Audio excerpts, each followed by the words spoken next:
Hola, buenas tardes a todos. Vamos a resolver el siguiente examen. Selectividad química de Extremadura, examen de julio de 2020.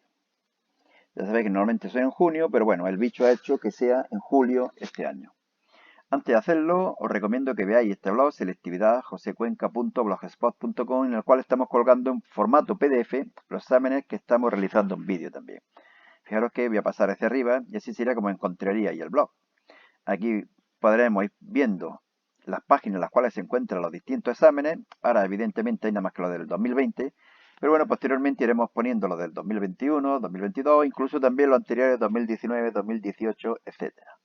Bueno, pues vamos hacia abajo y empezamos con el examen.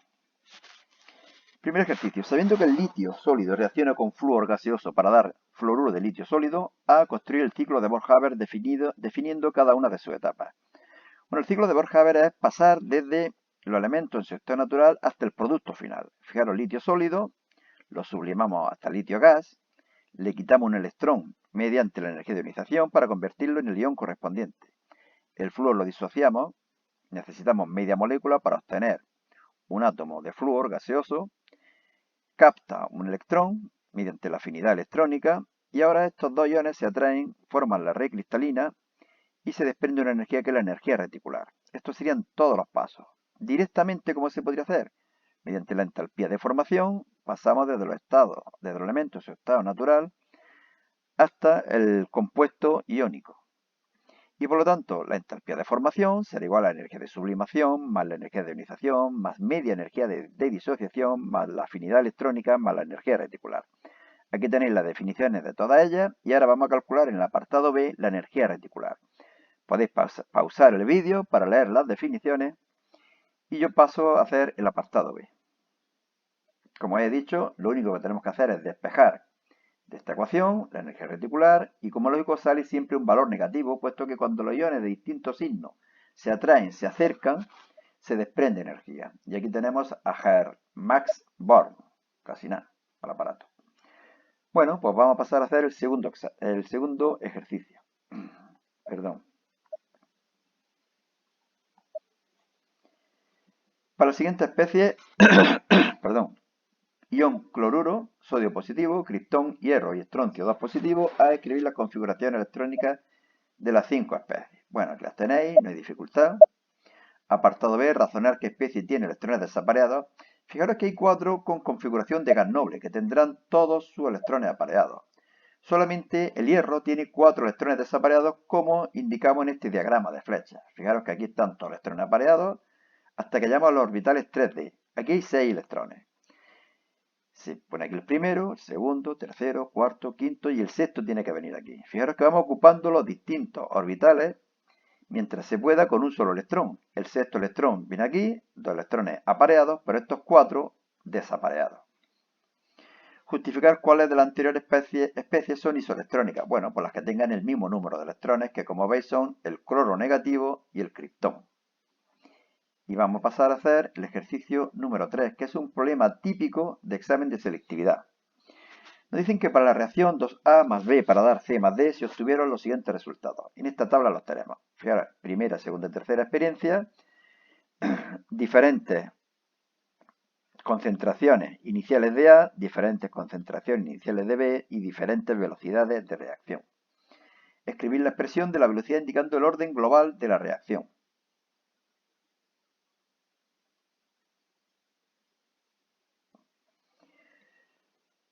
Bueno, V1 será igual a K por la concentración inicial de A elevado a alfa por la concentración inicial de B elevado a beta. Y fijaros que en esta ecuación tengo 3 incógnitas. Pongo la de la segunda. Y aquí de nuevo aparecen 3 incógnitas. Alfa, beta y K. ¿Qué podemos hacer?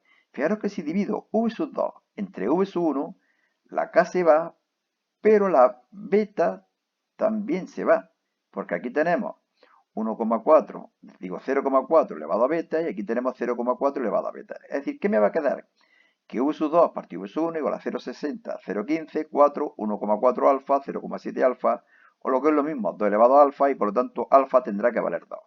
Lo mismo que he hecho con la experiencia 1 y 2, lo podemos hacer con las 2 y 3. Divido 3 entre 2 y puedo calcular beta, que es 1. Bueno, y a partir de aquí, de cualquiera de estas tres ecuaciones, puedo calcular K. Lo he hecho con la primera. También podríamos haber hecho la media de dos de ellas, pero no creo que merezca la pena. Obtengo un valor de 0,765. Las unidades de K, bueno, pues hay que tener en cuenta las unidades de V y las unidades de las concentraciones. Las unidades de las concentraciones son siempre moles por litro, moles partido litro. Y las unidades de la velocidad, sabéis que son moles, litro menos 1, segundo menos 1. Si operáis con todas esas unidades, queda hasta de aquí. La velocidad, por lo tanto, será igual a 0,765 concentración inicial de A elevado a 2 por concentración inicial de B elevado a 1. El orden parcial con respecto al reactivo A es 2, con respecto al reactivo B es 1 y el orden global de la reacción es 3. Y aquí he hecho directamente el apartado A y B. Así que aquí voy a poner algo así. A y B, ¿de acuerdo? Bueno, pues vamos a pasar a hacer el ejercicio número 4. Como veis, yo creo que los exámenes de química me parece que son bastante más difíciles que los de física, ¿eh? Bueno, dice, se preparan 5 litros de disolución de un ácido monoprótico de masa molar 37 disolviendo 18,5 gramos de esta sustancia. Fijaros que me dan la masa del ácido, la masa molar y el volumen. Pues evidentemente esto es para calcular la concentración inicial del HA, que como recordáis es masa, masa molar, volumen de disolución. Y me da un valor de 0,1. Como siempre digo, valores redonditos parecen indicar que estamos haciendo bien el ejercicio. Me dan también el pH, que es 2,30. Bueno, pongo el equilibrio de disociación del ácido. Sabéis que la concentración que me quedará del ácido es C por 1 menos alfa, la del anión correspondiente C por alfa y la del ion hidronio C por alfa. El pH es 2,30, calculo la concentración de ion hidronio que es 0,005 molar. Y como la concentración de ion hidronio es igual a C por alfa, puedo despejar alfa 0,05 o en tanto por ciento 5%. La constante K sub A de este ácido será igual producto de las concentraciones de los productos dividido concentración del reactivo. El agua no se incluye. Lo conozco todo, calculo y obtengo un valor de 2,63 por 10 elevado a menos 4. Recordar que muchas veces podemos saber si un resultado tiene lógica. Las constantes de acidez de los ácidos débiles pues suelen estar en 10 elevado a menos 4, 10 elevado a menos 5, 10 elevado a menos 6, cosas así. ¿De acuerdo? Y nos vamos a hacer el ejercicio 5. En un recipiente 500 mililitros, ¡pum! Cambio 0,5 litros. Se ponen 0,6 moles del compuesto A. 0,6. 0 y 0, por lo tanto, de B y de C. Temperatura 600 Kelvin. Equilibrio, este de aquí. Y dice que se disocia el 65%. Por lo tanto, me quedará el 35% de 0,6. 35% 0,21. Es decir, que de A me queda 0,21. Cada mol de A produce 1 de C. Y por lo tanto, se va producido el 65% de 0,6, que es 0,65 por 6, que es 0,39. Y de B, el doble, 0,78. Aquí explicamos cómo hemos calculado esas cantidades. Ya podemos calcular que a su C son concentraciones de productos, concentraciones de reactivos, elevado a sus coeficientes estequiométricos, lo conozco todo, 4,52. K sub P igual a K sub C, RT elevado a incremento de N, lo conozco todo, incremento de N, recordad que es la diferencia de moles gaseosos entre productos y reactivos. 3 menos 1, 2, 10.941,3. Y en el apartado B nos piden calcular la presión total. Bueno, pues como sabemos los moles totales, que sería sumar todo esto, sabemos R, sabemos T y sabemos V, calculamos y tenemos 135,8 atmósferas. En el apartado C nos dicen que si aumentamos el volumen, justificar hacia dónde se desplaza el equilibrio. Si aumenta el volumen, disminuye la presión y según Le Chatelier, el equilibrio se desplaza hacia donde haya más moléculas gaseosas para aumentar la presión. En este caso hacia la derecha, es decir, hacia los productos. Bueno, pues ya hemos hecho la mitad del examen. Problema 6. La constante del producto de solubilidad K sub PS del hidróxido de calcio es 5,5 por 10 elevado a menos 6. Calcular el pH y la solubilidad en gramos por litro. Este es el equilibrio de disociación. Aparecerá una concentración de S de calcio y de 2S, el doble de la solubilidad del ion hidroxilo. K sub S, 5,5 por 10 elevado a menos 6, concentración de los productos elevado a sus coeficientes estequiométricos, S, 2S cuadrado, despejamos S, 0,011 moles por litro. Aquí lo paso a gramos por litro multiplicando por la masa molar, 0,814 gramos por litro. Y podemos calcular también el pH a través del pOH. El pOH menos el logaritmo de la concentración de OH será menos el logaritmo de 2 por la solubilidad. Fijaros que es el doble, la concentración de iones hidroxilo. Me da 1,66, el pOH se lo resto hasta 14 y me da un valor de 12,34. Apartado B, la solubilidad de esta sustancia a esa temperatura en presencia de una disolución 1,5 molar de hidróxido de potasio. Habrá una concentración de iones hidroxilo de 1,5. Por lo tanto, puedo calcular la de calcio, que es la misma que la solubilidad. 2,44 por 10 elevado a menos 6. Fijaros que cuando hay uno de estos dos iones en disolución, en gran cantidad, porque hemos disuelto una sustancia soluble, la solubilidad y por lo tanto la concentración del otro ion disminuye drásticamente. Esto se conoce como efecto del ion común. ¿Y a qué se debe? Porque si la constante no puede cambiar porque no está cambiando la temperatura, si uno es mucho mayor, el otro tendrá que ser mucho menor. También recordaros que para determinar la concentración de ion hidroxilo no he tenido en cuenta la que proviene del hidróxido de calcio, puesto que es mucho más pequeña que la que proviene del hidróxido de potasio. ¿Que queréis tenerlo en cuenta? Vale, pues sale una ecuación de segundo grado y el resultado va a ser prácticamente el mismo. Y pasamos a hacer el número 7. Sean los electrodos de potasio y zinc. Se pide a realizar el esquema de una pila indicando cátodo y ánodo. Bueno, pues el esquema, para que me enrollen más. Lo podéis ver, pausar el vídeo y ver el esquema. Voy a escribir las semireacciones correspondientes y la reacción global. Una reacción, la de oxidación de potasio a potasio positivo. Reducción de zinc positivo a zinc. Global, por la suma de los dos. Solamente que he multiplicado la de potasio por 2, pues para que haya el mismo número de electrones y se simplifiquen entre ellos. Potencial global, el de reducción menos el de oxidación. El del cátodo menos el del ánodo. Y me da un valor de 2,17. El valor positivo indica que esta reacción es espontánea y por lo tanto que se puede aprovechar para la producción de electrones, para la producción, mejor dicho, de corriente eléctrica. Y apartado C, ¿qué tipo de especie química se utilizaría para la construcción del puente salino? Pues un electrolito que no interfiera en la reacción y que mantenga la carga entre las cubas de oxidación y reducción. Yo he puesto aquí, por ejemplo, el ioduro de litio. Y vamos a pasar a hacer el ejercicio número 8, antepenúltimo. Es una reacción redox típica, así que no me voy a complicar la vida. Aquí la tenéis, el nitrito que pasa a nitrato, esto sería la oxidación. Fijaros que después de compensar el nitrógeno, el oxígeno y el hidrógeno con moléculas de agua, iones y protones, mejor dicho, tengo que multiplicar por 5 para que haya 10 electrones, lo mismo que aquí 5 por 2. El permanganato está pasando a manganeso 2, 4 de agua, 8 protones, 5 electrones, por 2, 10. Sumo, y aquí fijaros que hay 16 protones, y aquí hay 10. Se eliminan y me quedan 6. Aquí hay 5 de agua y aquí hay 8 de agua. Se eliminan y me quedan 3. Y ahora pasamos de la reacción iónica a la molecular. ¿Nitrito de qué? De sodio. ¿Permanganato de qué? De sodio. Protones como sulfúrico. Nitrato de sodio, sulfato de manganeso, agua. Y aquí me faltaría todavía por incluir sulfato de sodio, puesto que si no lo hago, me quedarían 2 sodios que todavía no han aparecido y un sulfato que todavía no habría aparecido. B. Indicar cuál es la sustancia oxidante y cuál es la reductora. Bueno, la oxidante es el permanganato de sodio, y la reductora el nitrito de sodio. Y aquí me dicen ahora que nombre una serie de sustancias, aquí las tenéis, podéis mirarlas, pausar el vídeo y yo sigo hacia el penúltimo ejercicio. Ya digo que creo que los exámenes de química son normales, los de física son los que veo bastante fáciles.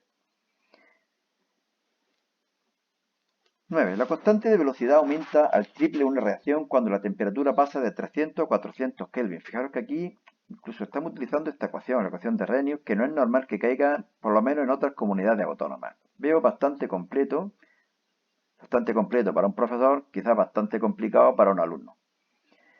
Este examen de química. Lo bueno es que se pueden elegir independientemente de las 10 preguntas, las 5 que se quisieran. Bueno, hallar la energía de ionización, de activación, perdón. Bueno, pues tenemos esta constante, esta ecuación en unas condiciones y en otras condiciones. ¿Y qué es lo que vamos a hacer? Dividir una por otra, puesto que nos están diciendo que la constante aumenta el triple, es decir, que se triplique, que cuando yo divida K2 entre K1, esto es 3. Y esta A se va a alargar. ¿Y qué me va a quedar? Todo esto. O lo que puedo poner es restar los exponentes, es decir, elevado a todo esto menos todo esto, menos y menos es más.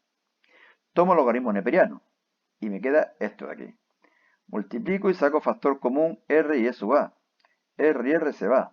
¿Y qué me queda? E sub A, que no sé lo que vale, diferencia de temperatura, que es 100, una R, que es 8,314, y T sub 1 por T sub 2, que es 120.000.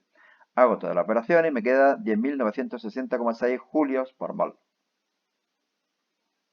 Y apartado B dice razonar cómo influye en la velocidad de la reacción la adición de un catalizador. Bueno, un catalizador, supongamos, positivo, aumenta la velocidad de las reacciones, puesto que el mecanismo por el que transcurre la reacción es diferente. La energía de activación es menor y por ello aumenta la constante de velocidad y con ello la velocidad de la reacción. Y por último, el último ejercicio, bueno, pues también es complicado. No es que sea muy difícil, pero son ejercicios raros que no caen por lo menos en otras comunidades autónomas. Fijaros que nos dicen, se sabe que un compuesto orgánico CX, HI o Z, y yo no sé por qué he puesto luego aquí A, B y C. Bueno, no tiene importancia, son tres números que no conozco, que tenemos que determinar. Contiene un 22% de oxígeno. 22% de oxígeno. Dice además, por combustión de 14,4 gramos del compuesto se obtienen 35,2 gramos de CO2. Los gramos de carbono que hay en el CO2 provienen de los gramos de carbono que hay en el compuesto orgánico. Bueno, pues lo primero que hago es calcular la masa de carbono que hay en el CO2. Nos dan la masa de CO2, que es 35,2. Bien, divido por la masa molar del CO2 y multiplico por la masa atómica del carbono. Y así tendremos la masa que hay de carbono en el CO2, 9,6 gramos. Esa misma masa será la que hay de carbono en el compuesto. ¿Y qué porcentaje es? Pues 9,6, que son los gramos de carbono, dividido la masa total del compuesto, que nos dicen 14,4, y multiplico por 100. 66,67. Y ya puedo saber los tres porcentajes. Me han dado que de oxígeno hay un 22,2, 22,22. De carbono he calculado que hay 66,67 y por lo tanto de hidrógeno habrá 100 menos 22 y pico, menos 66 y pico, 11,11. Y ahora a partir de aquí ya es algo bastante mecánico. Divido los porcentajes por las masas atómicas y me dan 5,56, 11,11 y 1,39. Esa sería la proporción de átomos, pero claro, tiene que ser número entero y para lo cual divido por el más pequeño que es 1,39. Me da 1, me da 8 y me da 4. Por lo tanto, la fórmula empírica sería C4, H8, O1. Y ahora vamos a calcular la fórmula molecular. ¿Qué datos nos dan? 36 gramos del compuesto orgánico contienen 3,011 por 10 elevado a 23 moléculas. Bueno, pues vamos a calcular los moles que hay con este dato y con este dato, que tienen que ser lo mismo. El número de moles será masa partido masa molar, o lo que es lo mismo, número de moléculas entre el número de Avogadro. De estas dos fracciones despejo la masa molar y me sale 72 gramos. Pero fijaros que 72 gramos por mol, perdón. Fijaros que sería la masa molecular de este compuesto. Y por lo tanto, este compuesto es la fórmula molecular, o esta fórmula es la fórmula molecular del compuesto. Imaginaros que aquí me hubiera salido 144. Pues significaría que esto sería C8H16O2. Matemáticamente lo he expresado así. La fórmula molecular sería N por C4HHO y N es 72 dividido la masa de estos átomos, de los 4 carbonos, de los 8 hidrógenos y del oxígeno 16. Aquí evidentemente tiene que salir un número entero, o 1, 2, 3, etc. Me ha salido 1 y por lo tanto fórmula molecular C4HH8O. Coño, esto para un canario. C4H8O. Y decía en el apartado C que pongamos dos isómeros de este compuesto. Fijaros que tiene una insaturación. Cuando el número de hidrógeno es el doble que el número de carbono, hay una insaturación. ¿Qué podría poner? Pues un alcohol con un doble enlace, pero es más fácil nombrar un aldehido y una acetona. Pues pongo el butanal y la butanona, y a tomar viento. Y hemos acabado el examen. Este ejercicio también es complicadillo y en general el examen lo veo complicadete. Bueno, pues nada más, suerte y hasta otra. Cuando hagáis el examen de selectividad, si queréis, Me lo hacéis saber en un comentario, os mando mi correo, me mandáis el examen, hago el examen, lo cuelgo y a tomar viento. Bueno, cuidado con el bicho y cuidaros.